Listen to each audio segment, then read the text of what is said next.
Hi, thanks for joining us again with the online Bible studies here at Meriden. I want to continue our study on the Christian Church um, and its purpose and function. Today I want to use a text from Acts chapter 2, verses 42 to 47 for our study.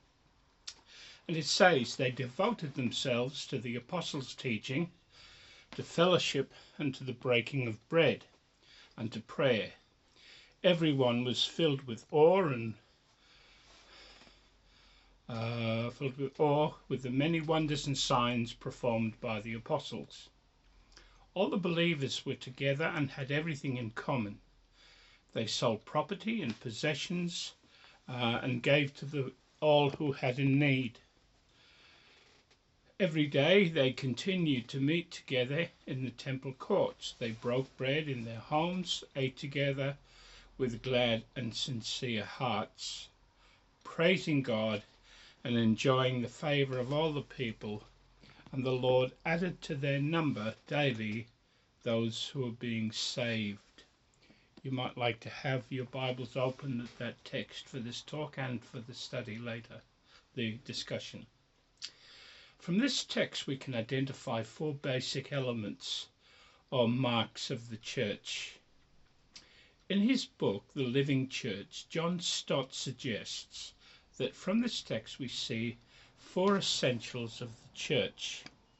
And he suggests they are firstly a learning church.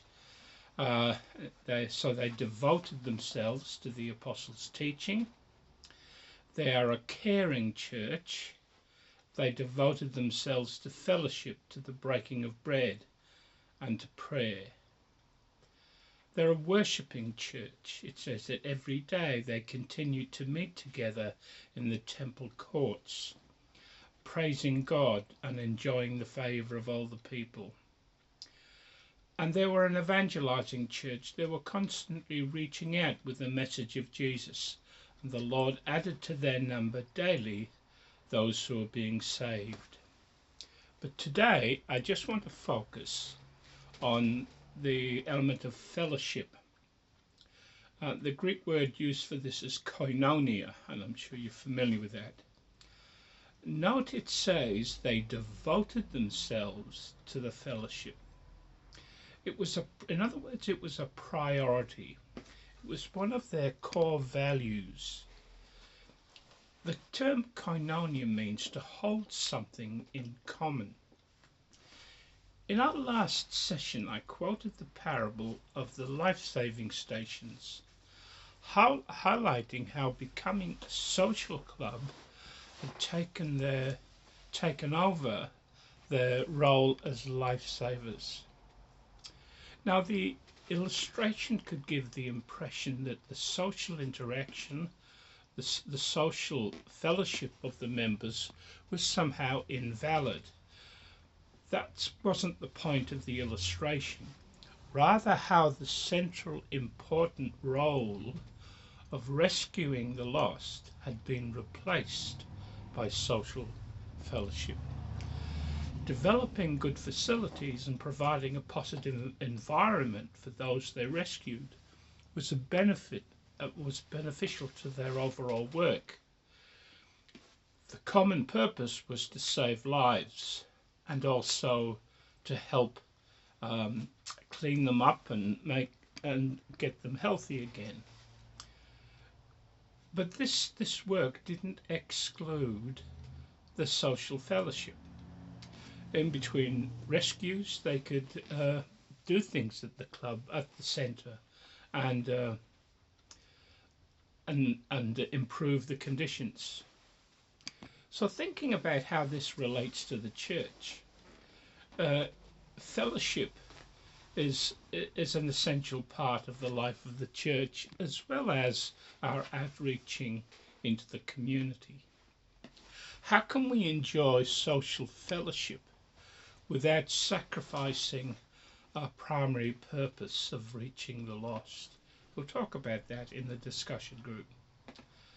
When we refer to Christian fellowship, we're not just talking about the cuppa and the chat after church or being a social club, or these are part of the whole concept of fellowship. So the Christian fellowship is expressed in a variety of ways. It's meeting together, worshipping together, praying together, sharing meals and supporting each other.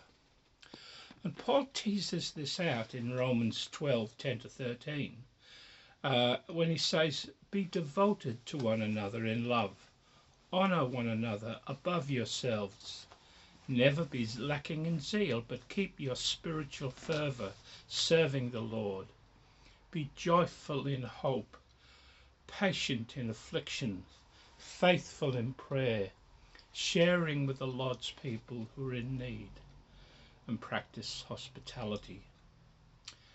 You notice in verses 44-45 in Acts 2, it says all the believers were together and had everything in common, selling properties and possessions to give to anyone who had in need. There is a deep caring support for each other. Acts 4 tells us more, that all the believers were one in heart and mind. No one claimed to have any possessions that were their own, but shared everything they had. And it says in verse 3 that there were no needy persons among them. Now, it's important to keep in mind that at that time there was no welfare system, no retirement pension. If you hadn't saved up money, when you got sick or got old, you were in trouble. Your family looked after you if you couldn't work. So if you had no family, you were in poverty, either doing whatever work you could or dependent on charity. Note that John Stott referred to this as a caring church. So these believers, those first Christians, took it upon themselves to make sure that everyone was cared for. And there are multiple examples in Acts where we see the local believers caring for each other, like the widows and orphans. And John Stott says in his book, generosity has always been a characteristic of the people of God, for our God is a generous God. Now, there's a lot of overlap in all of these elements or marks of the church. They devoted themselves to worship together. We often even hear people say that you don't have to go to church to worship God. And of course, this is true. However, worshipping God together both strengthens our worship and encourages each other in our faith. There is rich fellowship in corporate worship. We can pray alone, and that's good. But praying together in a small group both strengthens our prayer and deepens our fellowship.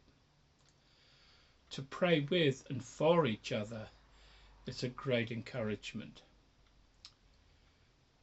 We have said many times that the Christian life and the Christian journey was never meant to be a solo experience. When God created Adam, God declared, "It is not good for a man to be alone." I don't think this was just about having a wife or a husband, but having companionship. God said, it's good to have a helper.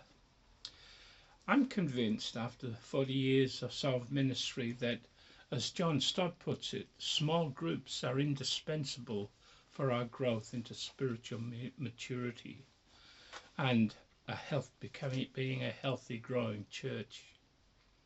So Christian fellowship is not an optional extra for the Christian, but vital for their spiritual health and growth. Well, thank you for listening, and I hope this has been helpful as we explore the issue. Now, here are some questions for you to discuss, or you could just disregard these and chat about anything you want. It's up to you. Firstly, how has fellowship helped you in your Christian life? Secondly, last week we had the illustration of the lifeboat stations. Their common purpose was saving lives, but didn't exclude fellowship in between rescues. How could they enjoy social fellowship without sacrificing their primary purpose, and how does that relate to us as a church? The third question, discuss the statement, the Christian life, the Christian journey was never meant to be a solo experience. God said of Adam, it is not good for man to be alone. Was it just about having a wife or a husband, or as well having companionship and friends? And fourthly, why do you think so many Christians avoid church? Well, thanks again for listening. I hope this has been helpful, and may God enrich you in your fellowship together. God bless.